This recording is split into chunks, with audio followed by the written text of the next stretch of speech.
El llagut català, així ens ho diu la paraula, és autòcton. Va néixer aquí a Catalunya, concretament a Sant Carles de la Ràpita. Aquestes embarcacions s'utilitzaven per anar a pescar. Posava la xarxa mig, anaven a pescar al delta, i arrel d'aquestes embarcacions, amb les festes majors de cada poble, es va voler simular unes regates que es feien a cada poble individualment per les festes majors, i va néixer el llagut català, com dic, des de l'any 87. El rem de Banfix per mi és la vida, o sigui, ho vius molt, és com aquella sensació de dir no puc més i s'ha de donar tot, és pels companys, per l'amistat, tot el que tens a dintre. És un esport que primer ho tastes, et sembla que és duríssim, que no podràs, que et moriràs aquí. Quan tastes aquesta sensació i veus que pots, que com més entrenes més dones, com més entrenes més dones, comences a guanyar posicions. Quan comences a guanyar posicions, comença a entrar aquella droga de ostres, ja no en tinc prou amb quedar segon, tercer, quart, cinquè, ja tinc ganes de hosti, anem a guanyar, anem a intentar donar-ho tot. Doncs quan veus això per mi és el rem.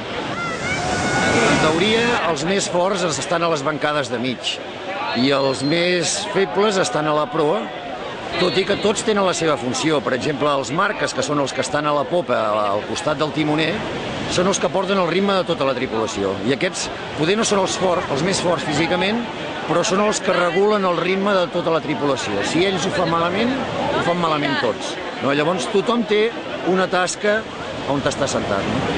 El fet que enganxa és el fet de ser companys tots, i que quan tothom som companys i veus que hi ha molts dies que no et veus, però que tothom entrena una mica pel seu compte i que veus que la gent i que després venen els resultats, ostres, això és el millor, és una cosa que no es viu, que es viu, és que no sé, ho somies, estàs dormint i ja estàs donant voltes a veure com podem millorar aquells segons de pelada i allò que dius, a veure si podem millorar-ho com sigui.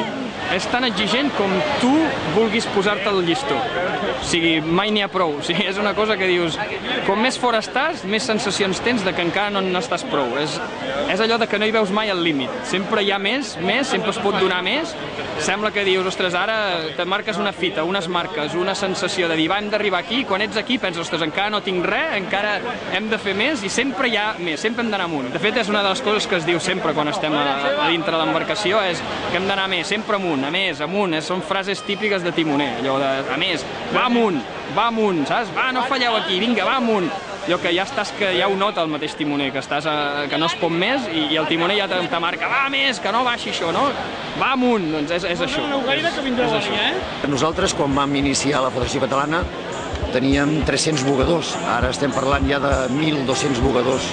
Això està creixent, és un esport que agrada als pobles, que hi ha molt de caliu, ja ho veieu, aquí hi ha un ambient que poder hi ha 3.000 persones i està creixent, cada club cada any presenta més tripulacions i la prova és evident, no? Nosaltres tenim federativament parlant cada vegada més fitxes.